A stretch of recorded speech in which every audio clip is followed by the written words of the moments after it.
The FrontPage 2000 fill-in form functions allow us to create online forms for a variety of purposes. We can collect information about the visitors to our site through feedback forms, questionnaires, or surveys. We can even create an online order form for our site. To construct a working form, we'll need two basic elements, the form and a form handler. The form itself is constructed using HTML tags and can consist of several different elements including text fields, radio buttons, check boxes, list boxes, and regular buttons. The second element necessary for creating a form is the form handler. The form handler allows us to collect the data that was entered into our form so we can view the results as needed. Let's learn about the different types of basic forms before we begin the creation of our own. From the desktop, we'll select the Start button,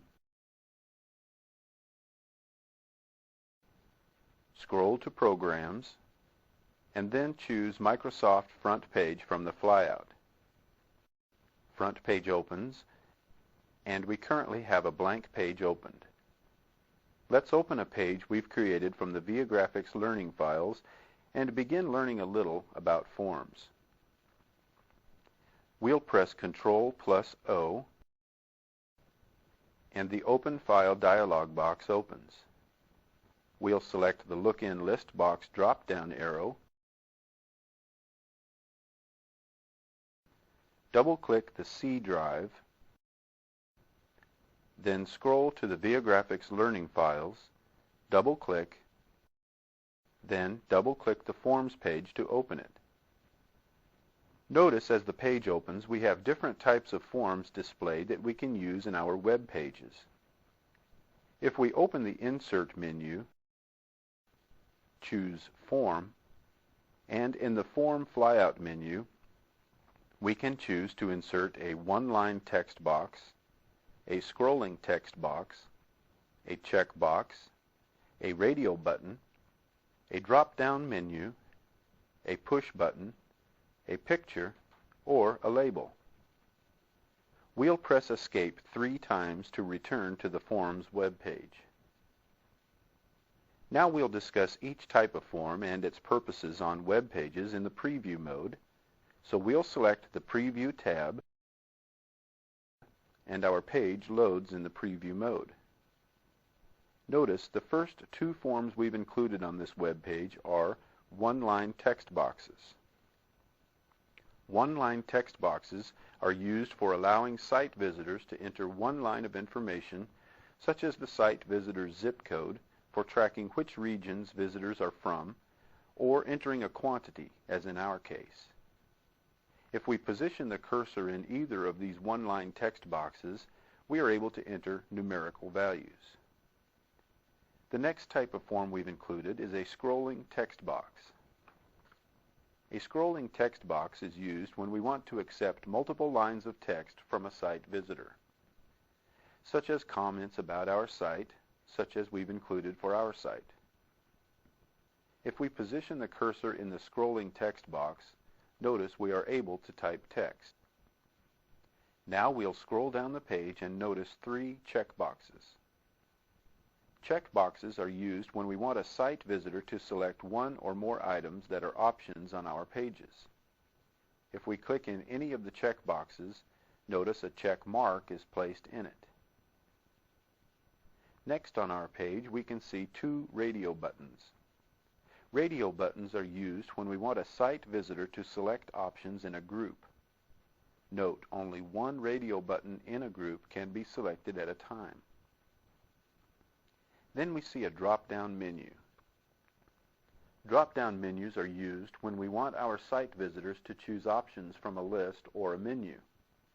Then we can set the properties for the menu so only one option can be selected from each drop-down menu. Next to the drop-down menu is a push button. Push buttons are used when we want to give the user some action. However, in order to give the button an action, we must create a script for it. Our push button is labeled Submit. Next to the push button is a picture. Pictures are used in place of buttons. For example, in our web page, we have a picture displayed as a button, and when the site visitor clicks it, the form would be reset. The last type of form we are able to use are labels. Labels are used with checkboxes or radio buttons. Labels allow the text that is displayed with a checkbox or radio button to be clicked, thus selecting the checkbox. If we position the cursor on the text that reads from a search engine, it changes into a pointer, and if we click, notice the radio button is selected. This option is very useful when we have a page that contains many forms, thus allowing site visitors to click the text instead of the radio button or checkbox.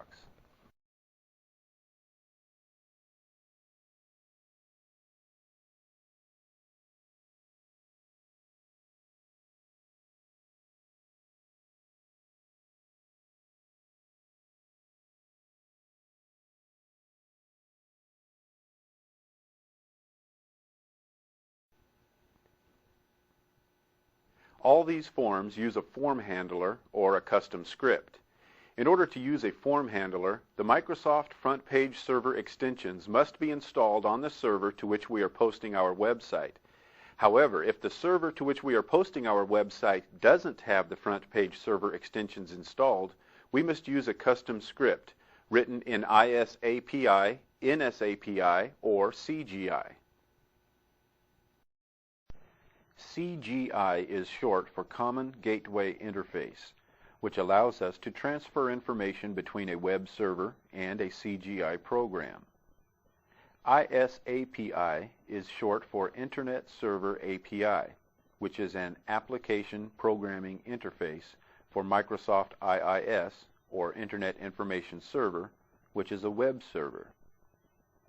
The NSAPI is short for Netscape Server Application Programming Interface. Both types of APIs run faster than the CGI programs because they are more tightly integrated with the web server. Let's open a new web page from the Viagrafix learning files and begin creating a form for it. First, close the currently open form documents by clicking on the X in the address line.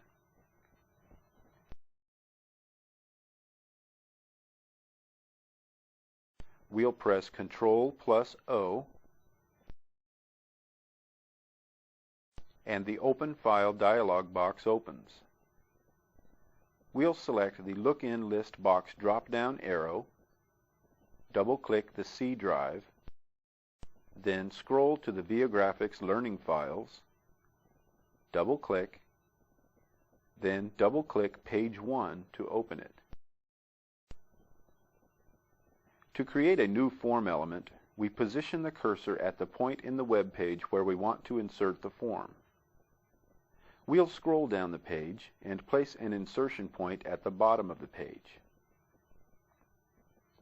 Then we'll place a form element onto the web page at this position by opening the Insert menu, choosing Form, and selecting one of the options that are displayed in the flyout menu.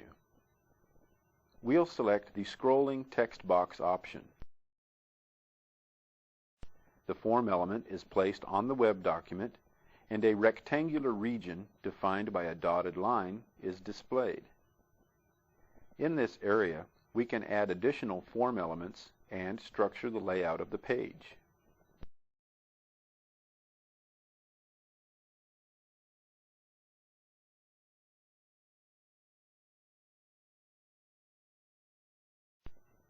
Let's press the left arrow key to move the cursor to the left side of the scrolling text box. Next, we'll press the right arrow key 3 times to place the cursor on the right side of the scrolling text box. Now we'll press Enter to create a new line, and we'll type, "Please enter your comments about this site," and press Enter again. Let's preview our form by clicking the Preview tab. We'll scroll down the page and notice our form appears with the text we typed displayed under it. Now that was easy. Next, we'll learn how to edit some of the form properties that is on our current web page.